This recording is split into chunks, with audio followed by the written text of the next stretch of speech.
Okay, so obviously the sporting world has kind of gone into a little bit of a timeout here, and I bet athletes all over the world at every different level are scrambling to stay in shape, to stay practicing, to stay ready to go. So, Noah, I guess you're no different than anyone else, on the tennis court. What have you done? Did you take a lot of time away from the game, I suppose? How have you kind of stayed ready here over the last couple of months? It's funny. I actually didn't take much time off at all. The only days I took off were when it was raining because you can't play indoors. But we were playing a lot. I was playing every day. And it was funny. There were some days where we would be on the lookout for cops to come and kick us off the courts. So, yeah, I didn't take much time off, but it was a good time to improve. So. Well, Noah, we really appreciate you being on the podcast this week. And we've got to know each other for a couple of years now, I think, right? Yeah. And so, one of the big reasons we have this podcast is to give a voice to the younger athlete and to what they're doing mentally to maximize their physical skills. So tell us a little bit about how you and I got started, some of the reasons why, what were the issues or things you wanted to build to become a stronger tennis player mentally and physically? Well, when we started, it was probably around March, April of 2019, and I had lost a ton of matches. I was really struggling mentally trying to change my game. As I got older, the kids got bigger, started hitting harder, and I was really struggling with that, especially on one certain shot, my forehand. And so I started going to Dr. Jason, and one of the problems was that I was thinking too much about it. I was unconfident, and I was thinking about how everything would affect everything else, how if I lost this point, how it would affect my rankings or my ratings. And one of the main things that he taught me that I still use every day was how to think in the present moment, think about what I'm doing, how to do it, instead of how it's going to affect something else. Mm-hmm. I'd be curious. I'm not as familiar with tennis as, say some of the other, sports that are out there, but we've seen other sports have these transformations with athletes. Like we just saw, a couple of days ago, Bryson DeChambeau win the Rocket Classic at Detroit Golf Club, and he's beefed up and become this powerful guy who's overpowering golf courses. Now, are we seeing a similar trend in tennis? You mentioned, some of the guys have gotten bigger, faster, stronger. I think so. I think part of that has to do with the technology of the rackets and balls getting better and courts are getting faster. But I think that kids are starting to become bigger, faster, stronger, and hitting harder. And I think that's a trend that kind of matches up with the pro game. As the pros start playing that type of game, the kids start being taught how to play that type of game and start training differently for it. So when you met with Dr. Jason, did you have to almost get back to the fundamentals of, hey, you can hit it really hard. You might be going up against somebody who, is a little bit stronger, but it's still a finesse game. Like I always remember playing racquetball. You go to the old YMCA and you get in that little, wooded box basically. And I'm playing this guy who's 20 years older than me. I mean, I'm going to out-athlete him. And sure enough, he would always hit the perfect ball right there in the corner, nice and easy, and he'd kick my butt. I got to believe there's something similar to that with tennis, right? Yeah, well, the problem that I started running into was it wasn't like the game was evolving too much. It was that I was 14 turning 15. So the age groups I used to play 14 and under, which was so finesse because kids are just not grown. They can't hit that hard. But as you get into 16-year-olds, they're all high schoolers and they just want to hit the crap out of the ball. So I had to adjust to that. And a lot of that was going back to Dr. Jason, and along with thinking about playing in the present moment was thinking about playing to my strengths, not trying to hit as hard as these grown high school athletes, and doing what I know that I can do that gave me success at the younger ages. So I would say that well, I think what you're trying to say also, Noah, is that you struggled a little bit at first with comparing yourself to those older kids as well. And you came up with something that I thought was phenomenal for someone your age, is you talked about the concept of acceptance. Can you tell us what you meant by that at that time? Well, I just meant that I was trying to play a game that wasn't comfortable to me, that wasn't unique to me. I was just trying to play like the people around me because I thought they looked cool, they were winning. Why can't I just play like that? And the answer to that is because I'm not them, and everyone's game is unique. So it was really hard for me, but I had to accept that my game is different, and it might not look as nice as some other people's, but it's how I have success, and I've got to play to my strengths. So I had to accept that instead of trying to change and play to my weaknesses just to look like others. You know, and Kyle, I think that's an incredible statement from a young man, because like you said, we're seeing these people on TV, bigger, stronger, faster, and kids gotta, you know, make sure they don't try to jump the gun too fast there and try to become something they're not. And just like Noah said, accept who they are and be patient with the process of getting better physically and mentally. So judging by the, I'm assuming those are all trophies behind you, you know, right there. It appears you've had some success, not even just in tennis, but in a lot of different sports. Can you talk about your experience playing multitude of sports growing up, and how maybe that allowed you to hone in on one specific that you've really excelled at and really loved? Well, my first sport was hockey, which I played since I was 4 up until the end of middle school. And that was my main sport for a long time, as well as baseball. My dad was a college baseball player, so I played then, and then I started playing tennis. And suddenly I was going from sport to sport to sport every day. And I think it really helped me become a better athlete instead of just being focused on becoming a good tennis player, but becoming a good athlete so that I could sustain longer matches or longer games in hockey. And then when I chose to focus on tennis, it was just that was the sport I thought I had the most promise in. So I think that playing a lot of sports was a really good experience for me, because not only could I experiment and try new things, see what I was the best at, but I also got to become a better athlete in the process. That's amazing. Yeah, I mean, I think more and more we're hearing the stories come from the pro ranks and the college ranks, the importance of playing multiple sports as long as you can to develop, you know, the body and the mind as well. And so kids don't get burned out, Kyle, because we see that too often, even in a sport like Noah's with tennis and hockey, and a lot of sports where coaches want them 12 months out of the year. And so I think you and your family did a tremendous job of making sure that you kept your head in different things. And I think that made you a well-rounded person, which leads us into an amazing part of your life too, is the community service that you started to do. Tell us a little bit about some of the programs you and some friends have started from your high school, Bloomfield Hills High School in Bloomfield Hills, Michigan. Well, over quarantine, I would see a lot of kids in my neighborhood playing out in the backyard, and they looked so bored, and me and my friends really wanted to do something to help the community. So we decided to start a mix between a tutoring and a buddy mentoring service for high school kids to help out elementary age kids. So we made a website and we made social media accounts, and we started getting these kids to join.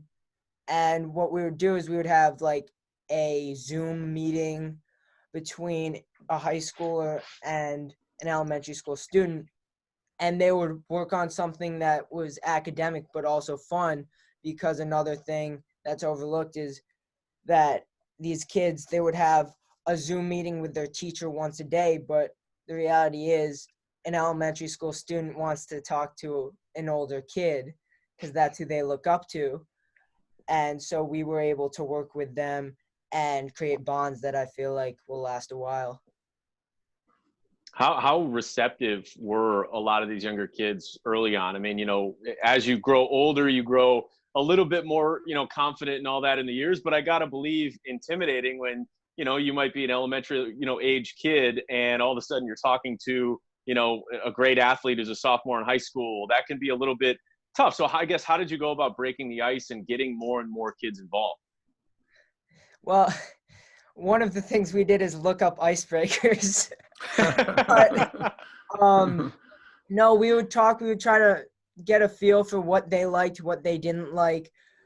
and they kind of ran the show in these meetings. So we didn't want to be too pushy, but we would kind of gauge what their interests are, what they wanted to do, and put a sort of academic spin on that. And I feel like that was the way that we tried not to be too intimidating, because we I'm sorry, 1 second. I apologize. I put my ringer off, but No, you're good. I'm so sorry about that. No, you're good. The way we can try not to be intimidating is try not to talk past them, break the ice, crack a lot of jokes, and just do what they want to do with a spin that we put on it to still make it productive. So let's get back to tennis a little bit. I think the community service is amazing. But Noah, so you're playing at Bloomfield Hills High School. You play tennis all over the country. Tell us a little bit about the last year or two, your development, and where you see yourself going with this game. Well, 2 years ago, I think I was a completely different player than I am today. Part of that is because of my age. The game from 14 years old to 16 years old differs in such a big way. But I feel like it's been a huge part of my life. I'm training 2 to 4 hours a day, 6 to 7 days out of the week. And I hope to play D1 college tennis. So you think you want to play Division I tennis? Yeah. Maybe a great question for you is why is that important to you? Why is that important to me? Because I've always been obsessed with having a really balanced life, and I love sports. And I really want to play D1 college tennis because I want to be able to compete with the best of the best and go to a good school, get a good education in the process. So, and it's obviously going to take a lot of hard work. You mentioned you're training 2 to 4 hours a day, 6 to 7 days a week. And I think that's important for our young rising champions to hear that again, you see the people on TV, but you don't really see what's going on behind the scenes. So Kyle Noah's been a kind of kid that works that hard in the classroom, obviously, in the community. He comes to my office and we train mentally as well, so he can learn to be in the moment, as he said. It takes a lot of hard work to become a Division I athlete, and he's on that pathway. Yeah, I'd be curious to know, Noah, one of the things that, high school kids, and then of course, once you go to the college level, is the balance of everything. You say you're training 2 to 4 hours a day, 6 to 7 days a week, which sounds truly awful to a guy like me. I just want to go play my golf. I don't ever want to practice. I just want to go out there and have some fun and do it. But you also have to have the other side of it, where you have to have a life. You have to have friends. You have to have, the schoolwork, the academic side. Did you ever find at any point, I guess, a situation where you struggled to have that balance, or was that something that always just kind of came easy to you? I think that it's come easy to me because I used to play 2 sports, which kind of really helped that balance. And I've always focused on academics and trying to have a social life. But one of the things that's great about tennis, in my opinion, is that I build these friendships with the kids that I practice with, so I can have a social life while I'm on court. And of course, when I'm training, I'm not talking to them, but I can always ask them if they want to hang out after practice. And so there's been times when it's been hard to balance, like if a bunch of my friends are hanging out and I'm at a tournament in Chicago, but that's a sacrifice that I'm willing to make. So yeah, and we talked about that a lot, and that comes up a lot with the elite athletes that we work with is, you can do anything you want, you just can't do everything you want. And Noah and I talk about that all the time. Another question I want to, or a comment I want from you, Noah, as well, is sometimes there's an overwhelming demand to win these tournaments versus develop as a player at certain ages, and how's that been feeling for you, and how did you deal with that pressure to win, not just from family or friends, but yourself as well, and comparing that to developing as a good tennis player? Well, that's been one of my main struggles, to be quite honest with you.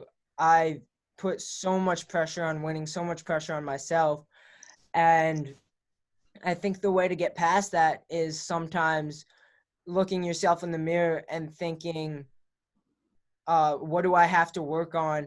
And to be honest, if you work on the things that you need to work on, winning will come easier down the road. And I think one of the things that's helped me greatly was during the quarantine, I didn't have any tournaments to play. I didn't have any pressure. It was just practicing. And so I could develop, and I could play badly for 2 straight weeks while I'm working on something, and it wouldn't matter in the long run. So I think that development is way more important than winning at a young age so that you can win at an older age. That's right. And I think, Kyle, what he's talking about too is the idea of what we call deliberate practice. So Noah and I talked a lot about identifying weak areas of your game, physically or mentally, and be willing to look bad while you're developing. And a lot of people won't do that because they don't want to look bad, and it doesn't feel great, and it's not a lot of fun sometimes, but that's what elite athletes have to do. They have to put themselves in positions where they're going to be uncomfortable. And I think that, sorry to interrupt, I think that goes back to accepting instead of trying to compare, accepting that you're not going to play well for a couple days because you're working on something. Mm-hmm. So I guess lastly here, you said your game, it might not be as pretty, but you know what, if you're getting the points and you're getting the wins, it really doesn't matter. Is there a tennis player, I guess, that you emulate, you think that maybe you play similarly to in style? I would have to think about that. One of the players that I really admire is Alex de Minaur. He's an Australian player, and if you watch him play, he's just an absolute workhorse. He doesn't have pretty strokes. He doesn't hit people off the court, but he will never give up on a point, and I really admire that. I think that's great. So Noah, tell us what's coming up next for you, and also let us know how people can get involved with the program Big Buddies, and how they can get in touch with you if they have any questions. Well, I'm playing a tournament in Butler, Indiana this weekend, and then after that, I will be playing National Hard Courts in Mobile, Alabama. And to answer your question about Big Buddies, we have a website at bigbuddiesofbloomfield.squarespace.com, as well as Instagram, Facebook accounts. Okay. So if you'd like to reach us through that, or shoot us an email at bigbuddiesofbloomfield@gmail.com. Awesome. Yeah, we'll all be monitoring, and obviously the best of luck in the tournaments coming up here. We'll certainly keep tabs on it. We appreciate you joining us here on the Rising Champions podcast. We'll talk with you soon, Noah. Yeah, thank you so much for having me. Really appreciate it. Thank you.